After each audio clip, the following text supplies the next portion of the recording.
25 e 26. Olha o item 6, é o que nós vamos falar essa tarde, a prática. Porque poderíamos vir falar na teoria do perdão, tem bastante, né, base para falar sobre isso. Mas, vamos ver a prática. Na prática do perdão, como em geral no bem, não há somente um efeito moral, há também um efeito material. A morte, como sabemos, não nos livra dos nossos inimigos. A morte não nos livra porque vamos perseguir muitas vezes com seu ódio no além-túmulo aqueles contra os quais guardamos rancor.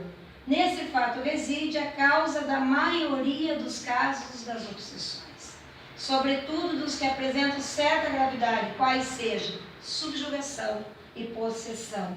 O obsediado e o possesso são quase sempre vítimas de uma vingança. É a abordagem que nós vamos dar hoje, vingança, cujo motivo se encontra em existência anterior e a qual o que a sofre deu lugar pelo seu modo de proceder. Deus o permite para os punir do mal que essa altura praticaram, ou se tal não ocorreu, por haverem faltado com a indulgência e a caridade não perdoando.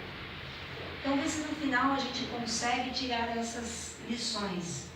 Reconcilia-te depressa é uma ordem de Jesus. Por quê? Porque aquele que não perdoa, nós vamos ver, adoece. Perde aquele entusiasmo, a alegria de viver e leva o sentimento de vingança para o além-túmulo, para outras encarnações. E pode-se então tornar um obsessor ou um obsediado. E como essa casa leva o nome da Dona Ivone do Amaral Pereira, vamos homenageá-la, nada mais justo, por isso que a Marinei pediu esse tema. Ela que nasceu 24 de dezembro de 1900 e desencarnou em 9 de março de 1984, uma existência profícua pelo trabalho que ela realizou. Médium, vários tipos de mediunidade aqui, alguns só pincelados, a psicografia, receituário mediúnico, psicofonia, passista, ela tinha mediunidade curativa, mediunidade de efeitos físicos. Interessante, porque a gente sempre estuda que efeitos físicos é lá no começo, para chamar a atenção. Pois fiquemos alertas, os espíritos estão voltando. No nosso lar já tem 2, 3 casos de médiums de efeitos físicos. Por que será, né? Vamos tentar descobrir por que está voltando. E de desdobramento. E é nesses desdobramentos que ela recolhia muitas das mensagens.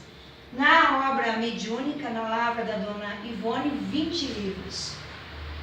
É interessante, a tragédia de Santa Maria, pelo espírito Bezerra de Menezes. O Dr. Bezerra de Menezes, geralmente ele manda mensagem também pelo Divaldo Franco, De Luca, mas Dona Ivone escreve um livro, todo ele por Dr. Bezerra de Menezes. E é claro, não poderemos deixar de citar o primeiro de Memórias de um Suicídio. E nessa tarde, como a Marinês quer até, que horas, Marinês? 6? Então vou ter que ler 13 livros. É a trilogia conhecida da Dona Ivone. Eu até trouxe ali Nas Voragens do Pecado, que é o primeiro, Cavaleiro de Nermes e o Drama de Bretanha. Como nós vamos resumir, e os personagens vão se reencontrar e vão prestar atenção para acompanhar. E o interessante é fatos verídicos realmente aconteceram. Nas Voragens do Pecado. Então, vamos localizar na história. 1572, na França, século XVI. O que estava acontecendo? A igreja lutava lá porque estava implantando a reforma luterana. Então, aquela figura ali é da noite de São Bartolomeu, tão conhecida por nós. Mas não se deu essa perseguição apenas na noite de São Bartolomeu. Ela prosseguiu. E nós vamos falar dos personagens do livro. Uma família de filantropos, chamada Família dos de La Chapelle, que moravam à margem do Reno. Ruth Carolina de La Chapelle, ela é a personagem principal.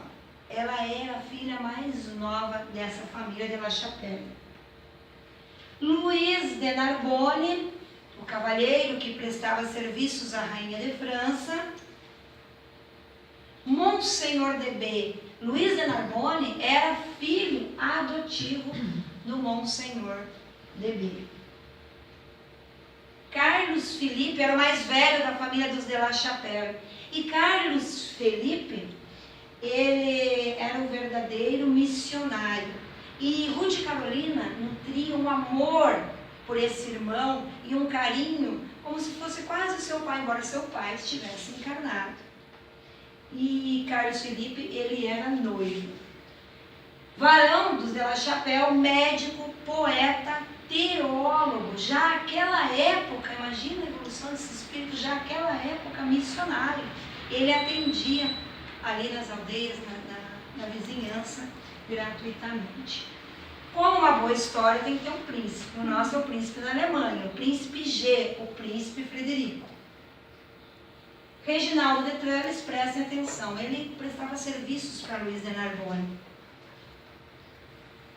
E Otília, quem é Otília? Otília namorava na França e Otília era noiva do Carlos missionário. Rainha de França, estamos falando justamente dessa época, não poderia faltar. Então, como eu disse, essa perseguição, essa arapuca que foi, essa festa de casamento para atrair os huguenotes, os protestantes, no caso os católicos, ia haver aquele massacre, mas prosseguiu. Então, essa família de filantropos estava incomodando